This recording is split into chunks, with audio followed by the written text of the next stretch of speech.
Hey there, everybody. Robert Taylor with Wonderscape Creations, continuing on with our video here. Um, the last one we, made this attribute. These leveling rules, and now we're going to go over all of this. Now, it's important that you name it. I mean, you don't have to. If it's a brand new, okay, we'll let it. Um, it's showing no warning, but if there isn't one here, um, then it's going to provide you a warning. You don't have to name it, but you really should, just in case you decide to have a bunch of them for some reason in one project. Um, Description, voluntary, and then we're only going to skim over the rest of this stuff because I'm going to be going over specific things individually in the next 3 videos when we go over each of the leveling types, because there are 3 different kinds to choose from. And they all come with their own perks and necessities. So it's important that you understand um, the differences and nuances between them all. So you have here the max level that you can set anywhere from 5 to 5 million. It's really up to you. Um, there's no defaulting it to 0 and then it's infinite thing. I might add that in the future.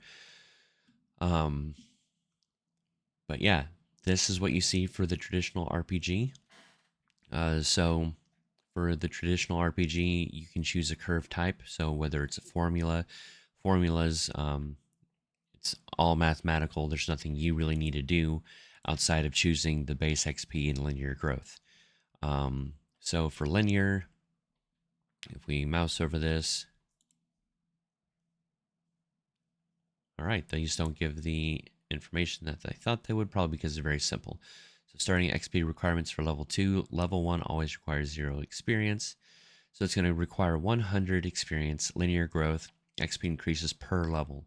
So 100 plus 50, 150 for level 2, if that makes sense.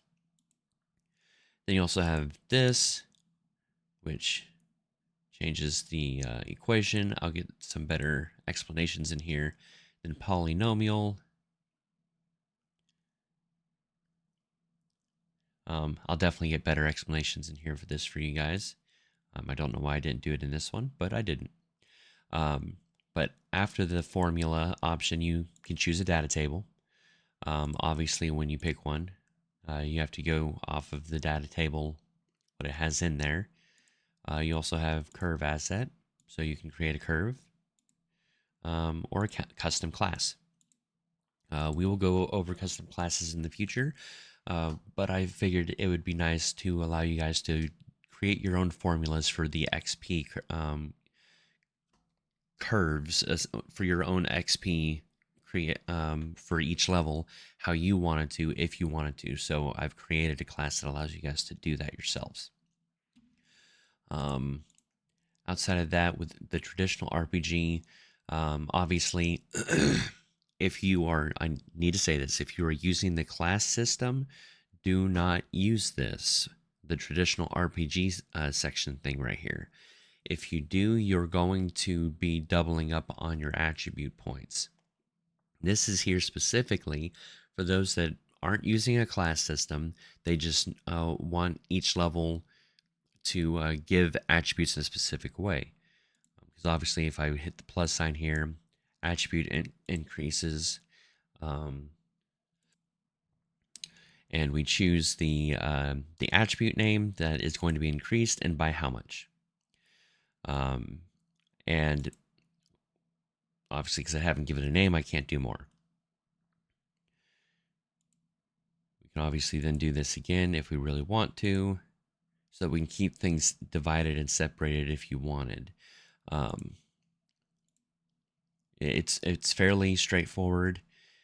This is for level 2. This is for level 3, level 4. Oh, sorry. This is for level 2, level 3, level 4, level 5, level 6.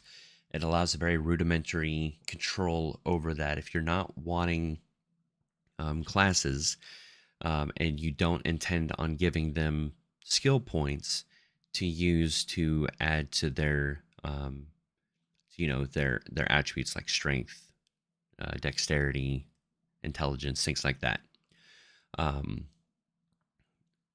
There's also this here for those that really want it. Again, make sure you read over everything to fully understand it. This was the very foundation of my class system. Like I said, I left it in there because otherwise there's no points to having the traditional RPG auto stat gains leveling type for those that need it. So that's why this is here. Again, if you're going to be doing classes with this, ignore this part and do this part in the classes. Delete those. And then we have secondary progression. This is universal through all three of them. That way, skill points. Secondary point spending rules so that you can determine how each of these rules are spent, or sorry, each of these points are spent. So target attribute required pool tag. So skill point, attribute point. Just really helps you to determine which points go where if you're going to have like 3 different kinds of points. So that's everything you need to know about the traditional RPG leveling experience. In the next one, we will go over the point allocation.